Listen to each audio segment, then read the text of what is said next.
Pizza కొట్లు అడిగి చూసాం. వచ్చిన వాళ్ళెవరు వాళ్ళ మనుషులు కానట. కానీ వాళ్ళని పంపించింది మాత్రం ఈ ఊళ్ళో ఉండేవాడే. పట్టుకోవచ్చయ్యా. ప్రాబ్లం అది కాదు మన్సూర్. అబ్బాయి ఇక్కడ ఉన్నప్పుడు వాడి ముందు ఇలాంటివి జరిగి ఉండకూడదు. వాడచ్చు వాళ్ళమ్మ మహాలక్ష్మిలాగే పోత పోసినట్టు.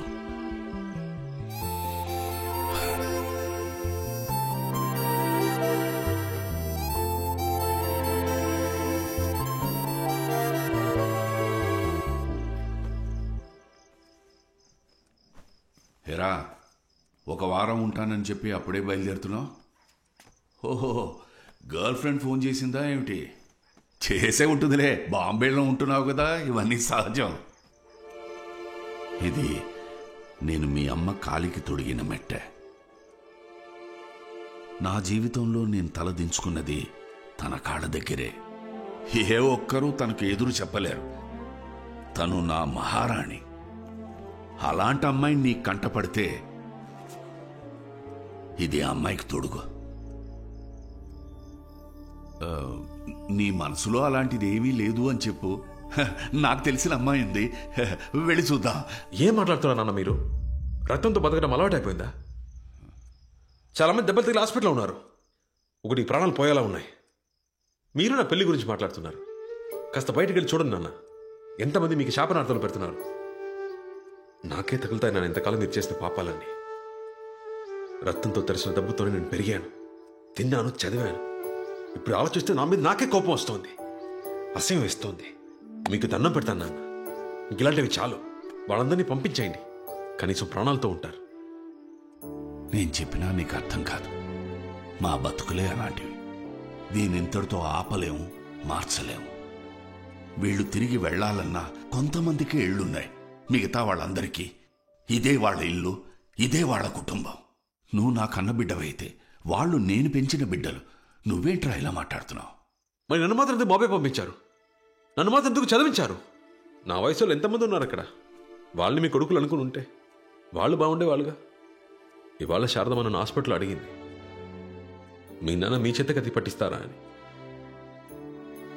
ఇవాళ శారదమ్మ చూసిన చూపు జీవితాంతం మర్చిపోలేనన్న.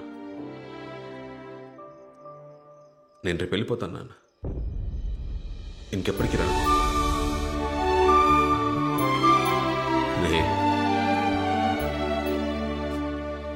ఇంతవరకు నేను ఎప్పుడూ ఎవరిని ఏమీ అడగలేదు. కొడుకు అనే హక్కుతో అడుగుతున్నాను. నువ్వు ఎక్కడికైనా వెళ్ళు, కానీ ఆఖరికి నువ్వు చేరాల్సిన చోటు ఇదే అయి ఉండాలి. వీళ్ళనెప్పుడూ రౌడీలుగా, గుండాలుగా చూడొద్దు. వీళ్ళు నిన్ను సుల్తాన్ సుల్తాన్ అంటూ నీకోసం ప్రాణాలైనా ఇస్తారు. వీళ్ళకి ఏదైనా సమస్య వస్తే అండగా నువ్వు నిలబడు. నా మనసుకు అది చాలుగా.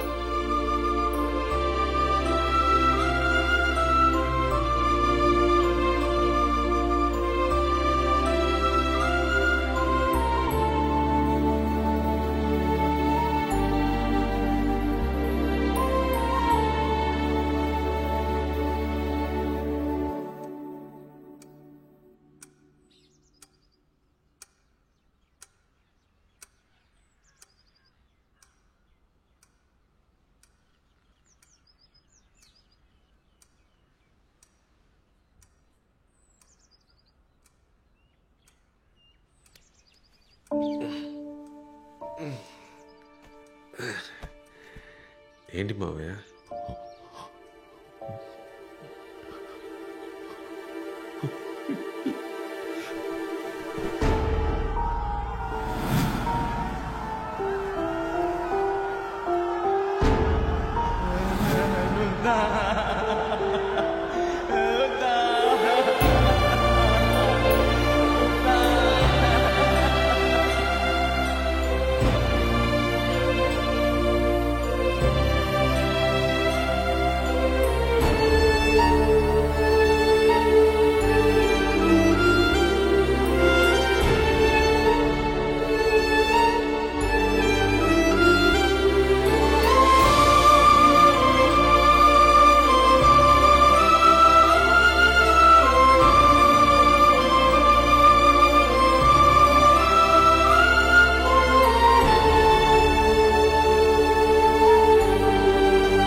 మన ఇంటికి మనుషుల్ని పంపించింది ఎవరో కాదు,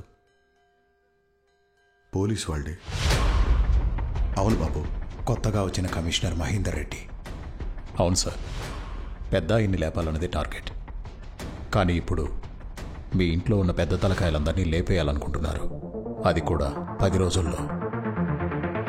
మల్లేశం, రాఖీ, అరుణాచలం, సంపు, సాంబశివం, యాదగిరి, కాశీ, మైఖేల్, మన్సూర్.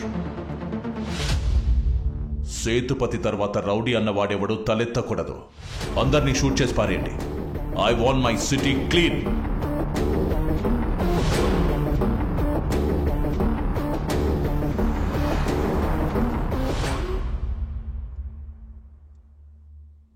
ఎన్కౌంటరా?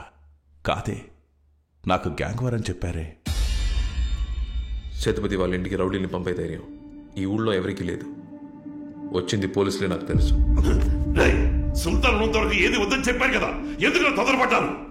ఇప్పుడున్న గొడవలు చాలావా? నువ్వు ముంబైలోనే కదా ఉండేది, నీకు దీనికి ఏ సంబంధం లేదు.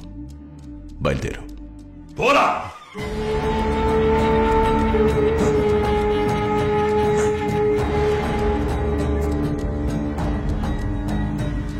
నేను నీ మంచి కోరి చెప్తున్నా, ఇక్కడ ఉండొద్దు, వెళ్ళిపో. నన్ను పంపించి ఏం చేద్దామని సార్? కాల్ చంపేస్తారా? ఎంతమందిని? 10 మందిని? 20 మందిని? సరిపోతుందా?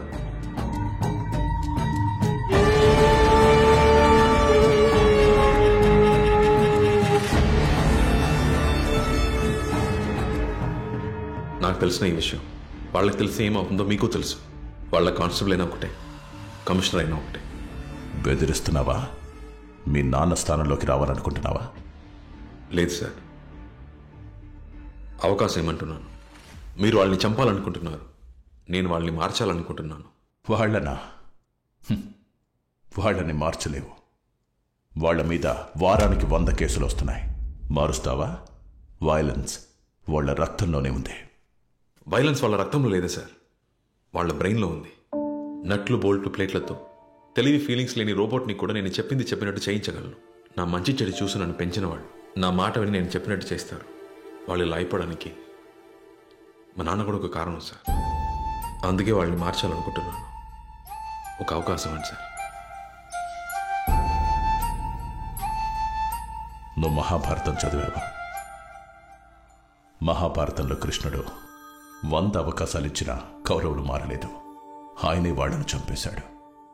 నువ్వు ఒక్క అవకాశమే కదా అడిగింది. ఇస్తాను. 6 నెలలు సరిపోతుందా? కానీ ఈ 6 నెలల్లో వాళ్ళ మీద ఓ చిన్న పెట్టి కేసు కూడా ఫైల్ అవ్వకూడదు. ఏ స్టేషన్లోనూ ఏ ఒక్కరి మీద ఒక్క కేసు కూడా ఉండకూడదు. జరిగే పనేనా?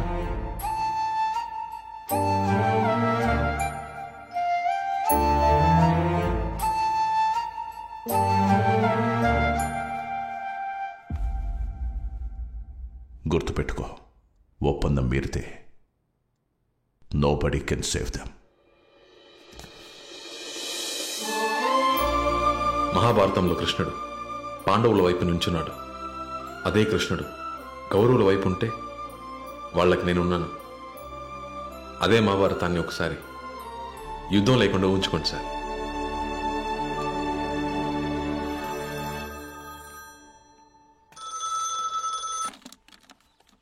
హలో, వెలగపూడి నుంచి మాట్లాడుతున్నామయ్యా. మీరెప్పుడు వస్తున్నారయ్యా? ఇక్కడ రోజుకో ప్రారంభమవుతుందయ్యా. రాయ్, మీలో 20 మంది బయలుదేరి ఆ ఊరికి వెళ్ళండి. ఊరికి నీకేమన్నా బుర్రగాని దొబ్బిందా? మన ఇంట్లో దాడి చేసింది ఎవరో తెలీదు. వాళ్ళని పట్టుకోవడం మానేసి మమ్మల్ని ఊరికి వెళ్ళమంటావా? నాయకుడు లేని గ్యాంగు ముండమోపితో సమానం అని నిరూపించావు. ఏం మాట్లాడుతున్నావు? నేను చెప్తున్నా, ఎవరు వెళ్ళకూడదు. సరే, వెళ్ళాలా వద్దా అని ఎప్పట్లా తేల్చుకున్నా.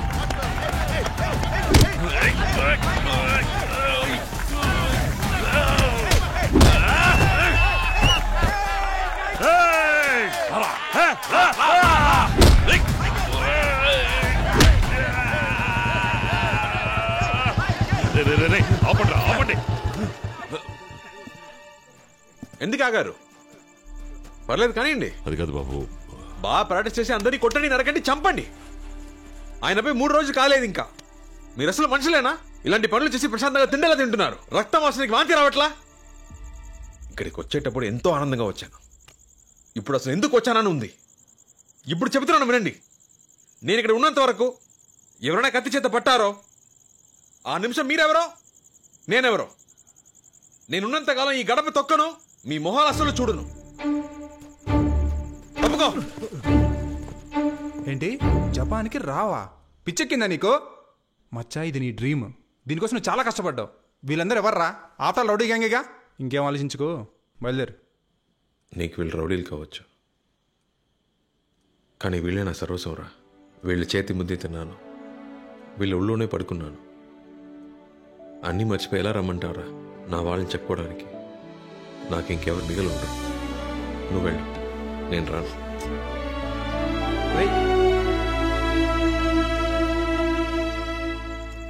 మనం ఆ ఊరికి వెళ్ళి తీరాలి. ఎందుకంటే అది పెద్దయ్య గారు వాళ్ళకి ఇచ్చిన ఆఖరి మాట. మనం దాన్ని కాపాడాలి. సుల్తాన్ని నేను మేనేజ్ చేసుకుంటాను, తనకేం తెలియక్కర్లేదు. మన ప్లాన్ ప్రకారం మీరు 20 మంది ఈ రోజు రాత్రికే ఆ ఊరు బయలుదేరండి. మన స్కెచ్ మిస్ అవ్వకూడదు. వాడు చావాలి.